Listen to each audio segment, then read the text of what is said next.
Balance your trading strategy by adding futures. CME Group helps you manage risk and capture opportunities in all market environments. Capitalize on around-the-clock access to highly liquid global futures and options market across all major asset classes. Just visit your online broker and get started. Plug into valuable educational materials and trading tools and see what adding futures can do for you at cmegroup.com/on-the-tape. Dan here. Welcome to the podcast version of Trading Spaces. Every Monday and Wednesday at 1 p.m. Eastern, Guy Adami and I host a live Q&A on Twitter Spaces. We talk about everything from tech to crypto, rates to commodities, and have some pretty cool guests drop by. So check us out every Monday and Wednesday at Trading Spaces on Twitter and hit follow in the podcast store. So if you miss us live, you can listen to us later. And if you like what you hear, check out our podcast On the Tape that drops every Friday morning with our co-host, Danny Moses.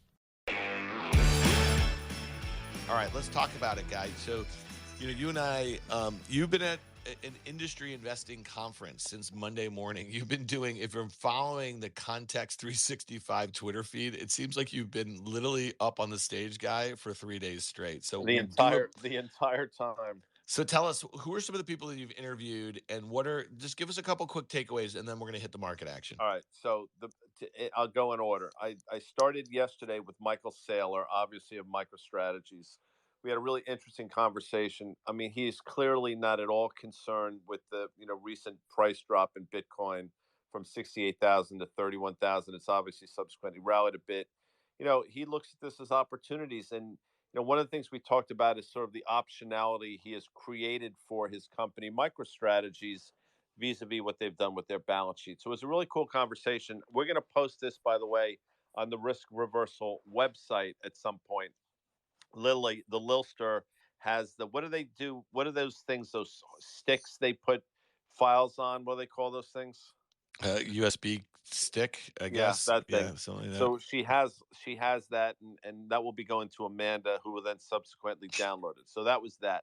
Then I had the opportunity to speak with Michael Novogratz, who I absolutely love. I started the conversation saying how when I was at Goldman Sachs, there were certain people that were talked about in sort of mythological terms, and Novogratz was one of those people. And we've gotten to know each other pretty well over the years. He's just a great story. We started talking about, obviously, the Goldman years, and the New York Post ran an article on his family last August. A really interesting family, and just what his views on the market were. And we had a cool conversation about bail reform, the fact that he thinks this paradigm shift, and we might be effectively now, the market has changed, and it might be a market where you need to sell all rallies, and I tend to agree with him. So that was cool. Well, Guy, question there. So if he's a macro guy, and Bitcoin and crypto is clearly a macro asset right now, does that, there's been a lot of stuff on Twitter and such that where Bitcoin is shown to be very correlated to kind of high growth NASDAQ names, at least, over the last year or so.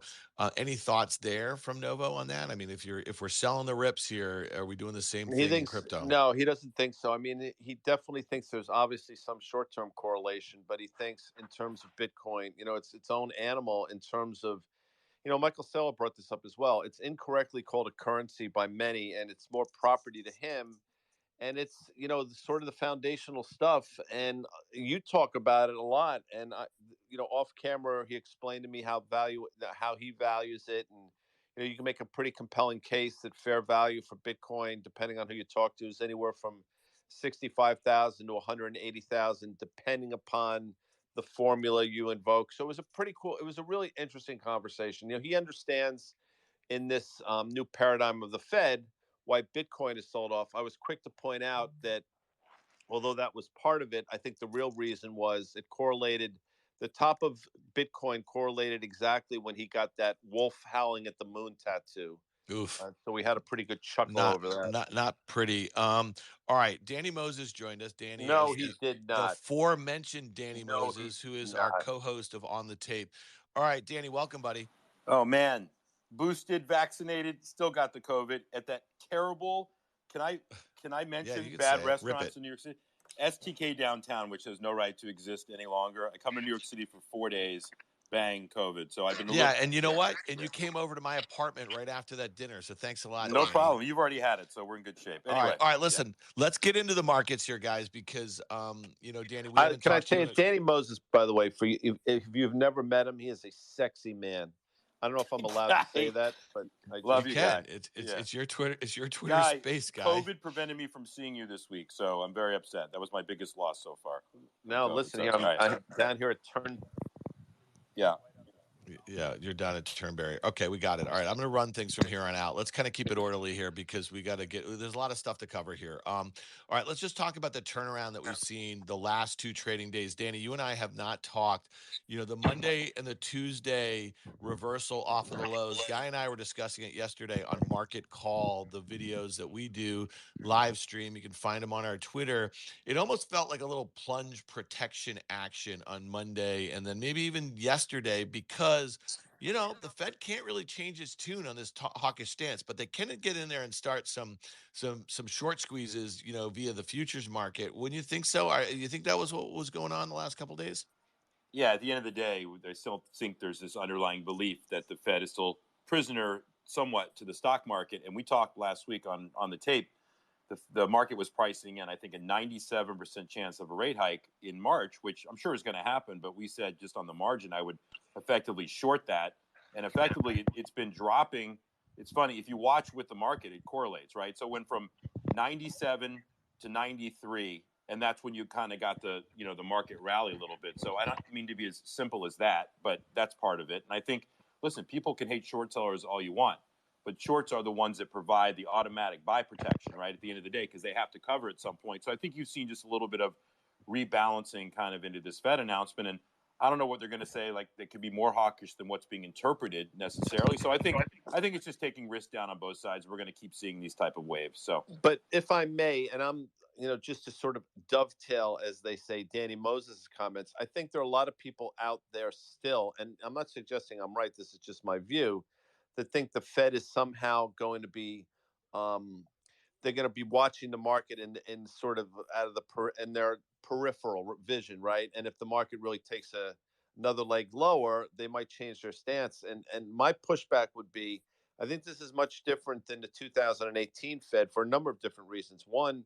that prior administration was laser focused on the stock market. I mean, Trump and his crew would say over and over again that the stock market was a report card for their administration.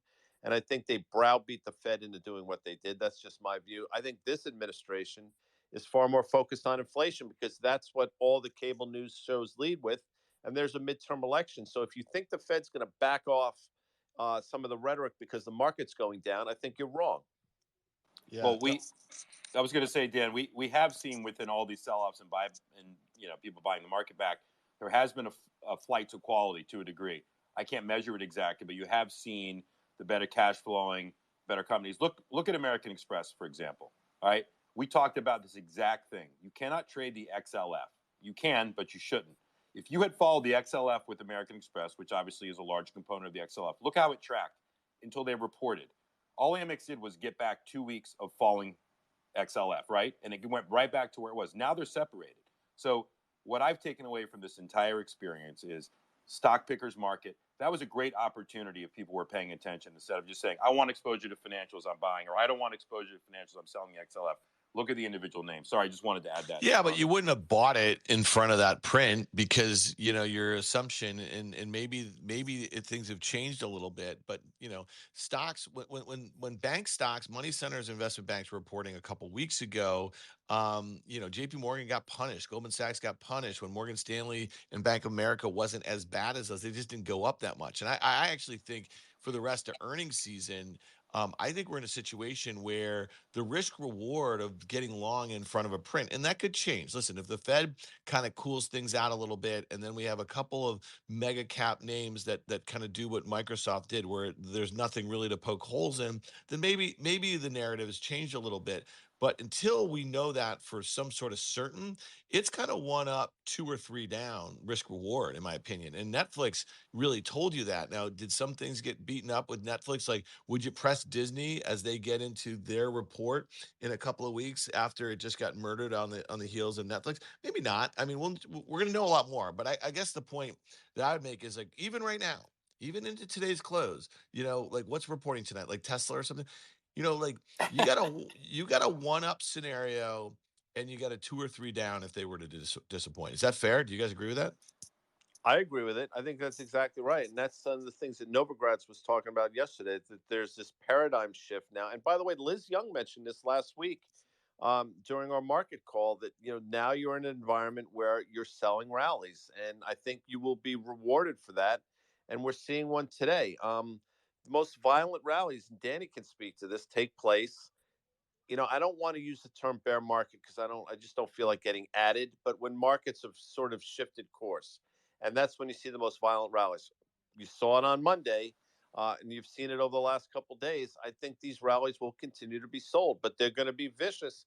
And this is when people get the most chopped up, because those counter trend rallies are really painful. I was just gonna say that, Guy. Like, part of the, if I could pick a positive about having COVID and being a little bit on the sidelines, I haven't really been actively trading this market. Whether I would be or not is a different story. But sitting back and watching the volatility, all I can think of, people selling at the lows, buying back at the highs, people selling at the lows. And Dan, just on your comment that you made, and I think you kind of answered my point for me on, not all companies are built alike. You may have in the tech sector. Netflix is very different than Microsoft. American Express is not a money center bank.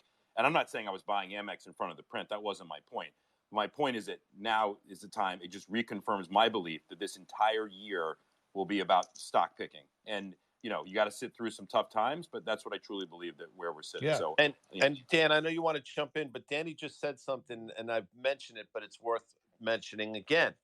People have been, when I say people, traders, investors, whatever friggin' word you want to use, have been rewarded for the better part of a decade for being short volatility, for selling options effectively, and collecting that premium and creating for themselves a synthetic dividend. And that's worked. It works until it doesn't. And when people are short volatility, what Danny was just describing, where on the way down, selling sort of accelerates, and then those same sellers turn into buyers on the way up. And the reason why, in large part, is because they have negative gamma, or what we used to call bad Greek. And that does not resolve itself overnight. Dude, I will tell you, if you've ever had a bad like street meat gyro, in that is the worst Greek you can get, because it usually needs like a night of some serious drinking, and that's Tom just not. Sweeney is here. There was a place in Georgetown Yeah, that sold those. What do you call them? street meat. Gyros or Yeah, gyros? heroes. Yeah. People used to go. I never went. They terrified me. Just anyway, back to Well, you. with your constitution, guy. All right, No, real I'm not. quickly. No, it's really bad for me. Let's try to hit some actionable stuff. Look, Amanda's going to post a chart I just did of the S&P 500, the SPX. It's Sure. sitting right here, literally right at its 200-day moving average, right? So if we go back all the way to spring of 2000, Guy, mute yourself, please. If we go all the way back to the spring of 2000, this is the first few days that the S&P 500 has been below its 200-day moving average. So there it is.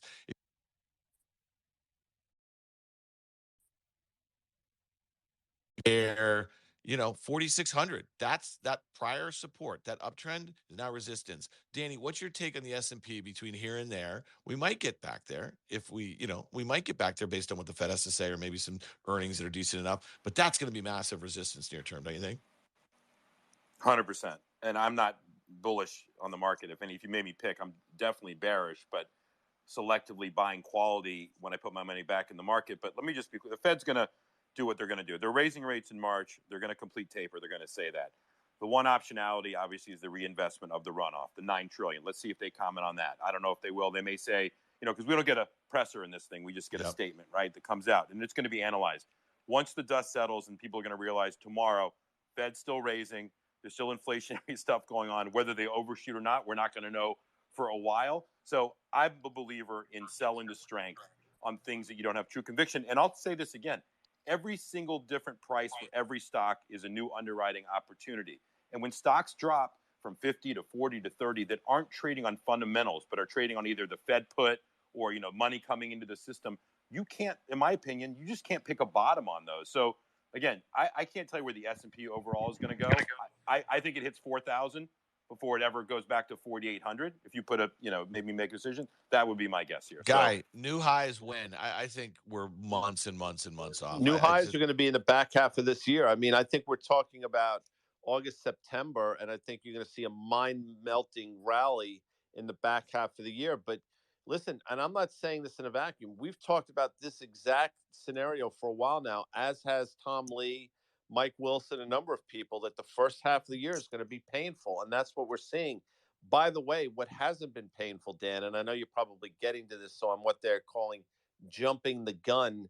But look at what energy's doing. Look at the OIH. Look at the move in the OIH from that 175 level that we flagged. Look at where it is right now. I think it's either side of 232. And, the Fed can control a lot of things, or at least they think they can. I'll tell you one thing they can't control, and that's the price of oil. And that's going to continue to be a story that I think too many people are not taking into consideration. Yeah. Well, I mean, listen, you've been calling for $100 oil. And the one thing I'll say about that is at certain times when oil's had these kind of moves to new highs from the sell-offs, and we've seen some serious sell-offs. There's been 20% plus over the last year. And here we are back at new highs, on certain occasions, Guy, and I think you'd agree with me, the large integrated names or some of the services names, they hadn't confirmed those moves in the underlying commodity, but you are starting to see that. So to your point about OIH, I was on the other side of this trade. I took the other side on XLE, and I've been saying the same about services, but they really do. You came into the year thinking oil services, Halliburton in particular, these were kind of like coiled springs. So good on you. All right, real quickly, I want to hit you guys Intel. Guy, you were actually positive at on like kind of old tech. This was a couple months ago. I feel like Cisco, Oracle, IBM. Oracle, you were on the train for a while. IBM had those results, which I didn't think were particularly great. Our friend Jim Chanos was just destroying them as they were coming out on Twitter at Wall Street Cynic. But the stock was up like 4 or 5% in a bad tape yesterday. Now it's down in a good tape today. Seems like just a value trap. But Intel reports tonight, Guy. Intel, huge underperformer relative to the semi space, very cheap name, but they've misexecuted on numerous occasions over the last few years. Implied move is 8.5% right now. Okay. Yeah. The stock was down 11.5% when they reported their Q3 back in October. The stock is not traded higher. You ready for this? Stock is not traded higher the day after earnings in 6 quarters. So if you go back, I think the average decline over the last 6 quarters has been about 8 or 9% Yeah. the day after earnings. So there's a gap to be filled.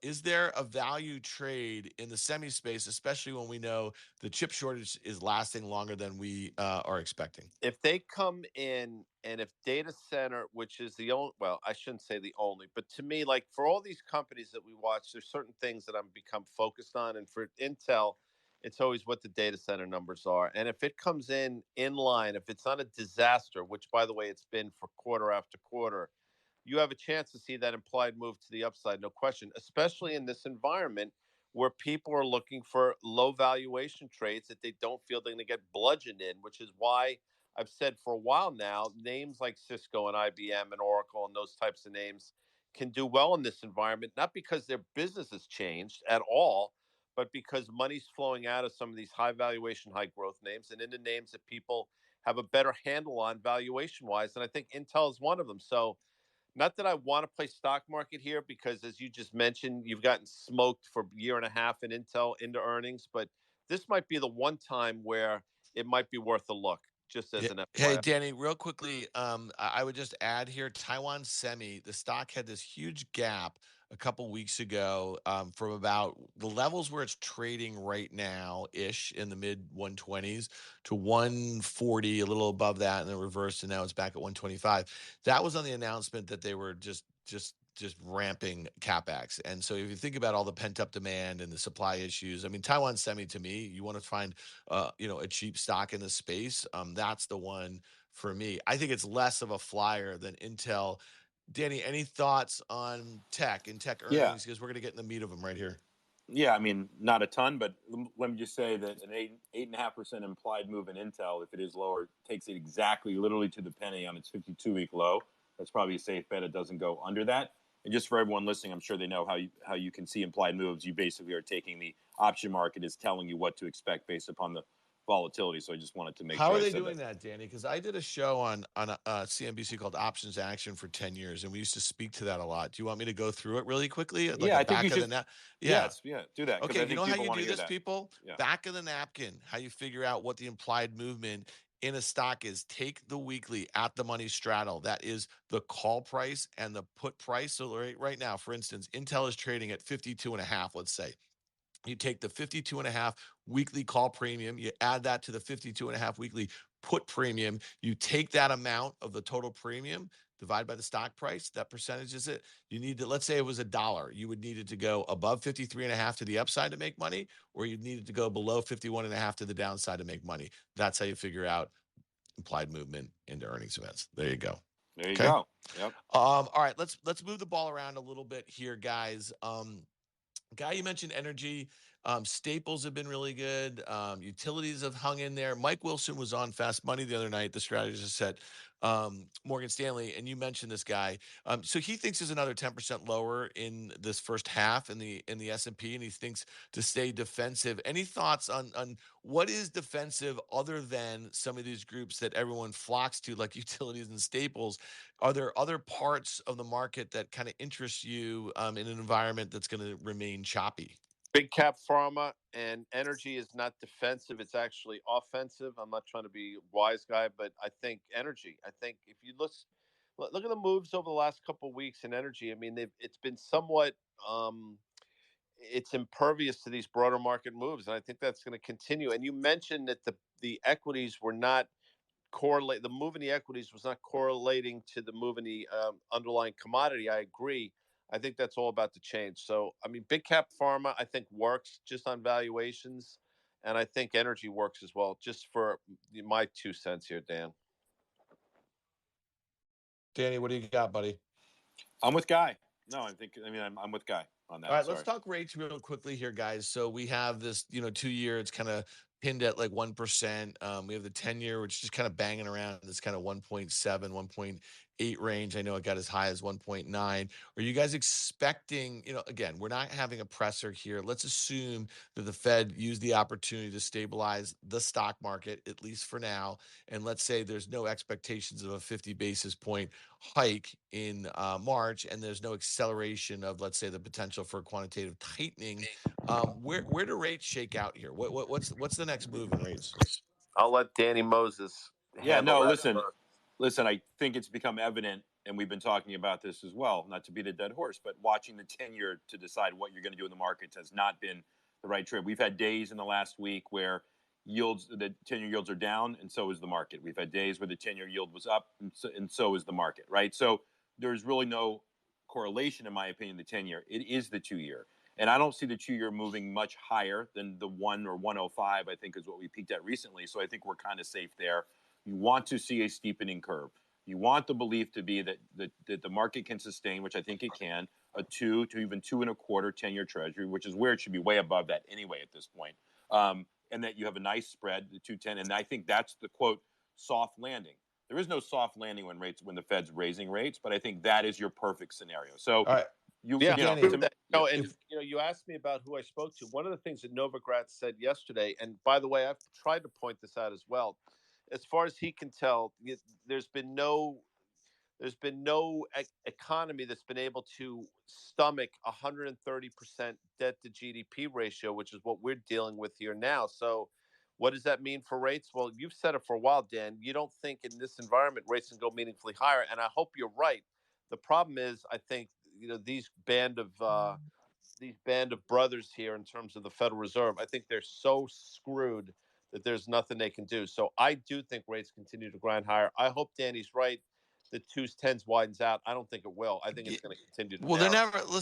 They're just never going higher because they're never going to be able to meaningfully kind of work down the balance sheet. And if you think about where Fed funds topped out at 2.5% in 2019, and the 10-year treasury yield got a little north of 3, we're trillions and trillions of dollars more on the balance sheet. And how do you service that? And so if you just go back and look at this top, we had Fed funds above 6% in 2000. We had Fed funds above 5% in 2007, 2008. And then you have Fed funds that got, 2.5% in 2019. Well, effectively the whole thing's broken. I mean, it just is. And so, Hey, I don't Dan. know.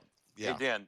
I just think about what you just said, and I agree. This is so insane that the market's in a panic, and maybe it should be, where we haven't even raised rates yet, right? We haven't even begun the cycle. And to your point, and I think this is the truth.